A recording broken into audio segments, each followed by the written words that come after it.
নবম শ্রেণীর শিক্ষার্থীরা, আজকের সেশনে সবাইকে স্বাগত জানাচ্ছি। তোমাদের সাথে আছি আমি শালীন আক্তার, সহকারী শিক্ষক, বহদ্দারঘাট উচ্চ বিদ্যালয়, চকরিয়া, কক্সবাজার। শিক্ষার্থীরা, তোমাদের সাথে আমি নবম শ্রেণীর ডিজিটাল প্রযুক্তি বিষয়ে আজকের যে পাঠটা নিয়ে আলোচনা করব সেটা হচ্ছে শিক্ষণ অভিজ্ঞতা 5, চলো নেটওয়ার্ক বানাইয়ে, সেশন 2, নেটওয়ার্কের মাধ্যমে তথ্য আদান প্রদান। ঠিক আছে, তাহলে চলো আজকের মূল সেশনে আমরা চলে যাই। শিক্ষার্থীরা, গত সেশনে আমরা নেটওয়ার্কের প্রয়োজনীয়তা সম্পর্কে জেনেছি আর জেনেছি নেটওয়ার্কের মাধ্যমে সংযুক্ত ডিভাইসগুলোতে সহজেই তথ্য বা ফাইল আদান প্রদান করা যায়। কিন্তু কম্পিউটারের এই নেটওয়ার্ক বা এই ডিজিটাল নেটওয়ার্ক কিভাবে কাজ করে সেটা কি আমরা জানি? আজকের সেশনে আমরা কম্পিউটার নেটওয়ার্ক কিভাবে ধাপে ধাপে কাজ করে সে সম্পর্কে বিস্তারিত জানার চেষ্টা করব। পরবর্তীতে নেটওয়ার্ক তৈরির ক্ষেত্রে এই জ্ঞান আমাদের কাজে লাগবে। শিক্ষার্থীরা, এখন আমরা দেখব নেটওয়ার্কের মাধ্যমে কিভাবে তথ্য আদান প্রদান করা হয়। নেটওয়ার্কের মাধ্যমে কতগুলো ডিভাইস পরস্পরের সাথে যুক্ত থাকে।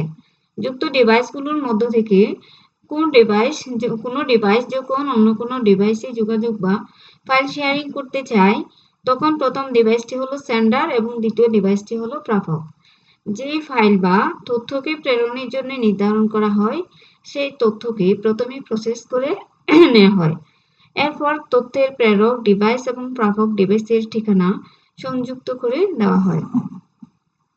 এরপর তথ্যটিকে একটি নির্দিষ্ট পথ ও পদ্ধতি অনুসরণ করে নেটওয়ার্কের মাধ্যমে প্রেরক ডিভাইস থেকে প্রাপক ডিভাইসে পাঠানো হয়।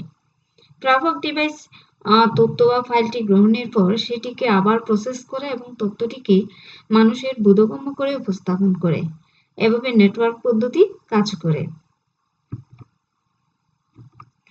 শিক্ষার্থীরা, দৈনন্দিন জীবনে আমরা যে সমস্ত কাজ করি তার প্রতিটি ক্ষেত্রে আমরা বিভিন্ন ধাপ অবলম্বন করি।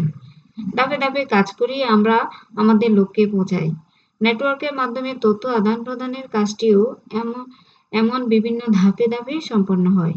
নেটওয়ার্কে রয়েছে কিছু স্থির বা কিছু স্তর বা লেয়ার, যেগুলো অতিক্রম করে নেটওয়ার্কের মাধ্যমে তথ্য আদান প্রদান হয়। এসব ডাকঘরের উদাহরণের মাধ্যমে নেটওয়ার্কের এই স্তর ভিত্তিক ডিজাইনের বিষয়টি বোঝার চেষ্টা করি। এসব ডাকঘরের উদাহরণের মাধ্যমে নেটওয়ার্কের এই স্তর ভিত্তিক ডিজাইনের বিষয়টি বোঝার চেষ্টা করি। দেখো, আমরা যদি ডাক যোগাযোগের মাধ্যমে আমাদের কোনো বন্ধুর কাছে কোনো চিঠি পাঠাতে চাই, তাহলে ধাপে ধাপে আমাদের কাজগুলো কি হবে? আমাদের কাজগুলো হবে এমন। ধাপ 1, চিঠিতে একটি খামে ঢুকিয়ে ডাকঘরে নিয়ে যাওয়া। ধাপ 2, খামের উপর প্রেরক এবং প্রাপকের নাম ঠিকানা লেখা। ধাপ 3, বিভিন্ন ডাকঘর হয়ে খামটি প্রাপকের ঠিকানায় পৌঁছান। ধাপ 4, প্রাপকের কাছে খামটি হস্তান্তর হওয়া। ধাপ 5, প্রাপক কর্তৃক খামটি খুলে চিঠিটি বের করা।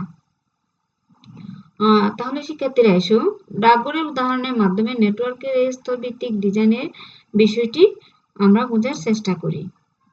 এখানে প্রতিটি ধাপে কাজ তার আগের ধাপের কাজের উপর নির্ভরশীল, অর্থাৎ ধাপগুলোর ক্রম পরিবর্তন করলে ডাক বিভাগের কাজ সঠিকভাবে সম্পন্ন হবে না।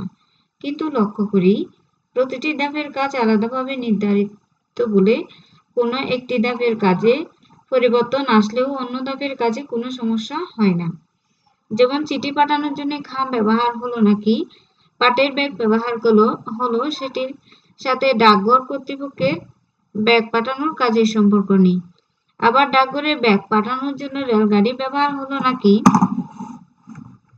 বাস ব্যবহার হলো, সেটির সাথে প্রাপক কর্তৃক খামটি পাওয়ার সম্পর্ক নেই। আবার এখানে সবগুলো ধাপের কাজের জন্যই কিছু সুনির্দিষ্ট নিয়ম রয়েছে। এই নিয়ম কানুনগুলোকে সাধারণত প্রোটোকল বলা হয় থাকে।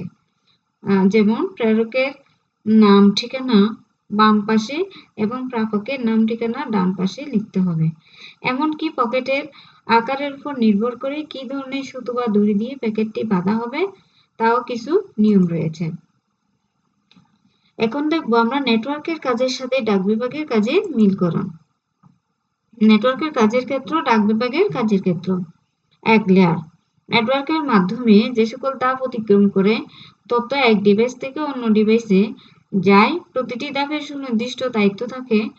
কোনো ধাপে পরিবর্তন আসলেও অন্য ধাপের কাজের বিঘ্ন ঘটে না। আর এখানে ডাক বিভাগের ক্ষেত্রে যেটা হয়, চিঠি খামে ঢুকানো, খামের উপর প্রেরক ও প্রাপকের নাম ও ঠিকানা লেখা, বিভিন্ন ডাকঘর প্রাপকের ঠিকানায় খামটি পৌঁছানো, প্রাপকের কাছে খামটি স্থানান্তর, প্রাপকের খামটি খুলে দেখা। প্রোটোকল নেটওয়ার্কের যুক্ত ডিভাইসগুলোর মধ্যে তথ্য আদান-প্রদানের নিয়ম, প্রয়োজন অনুযায়ী বিভিন্ন লেয়ার, বিভিন্ন প্রোটোকল ব্যবহার করা যায়।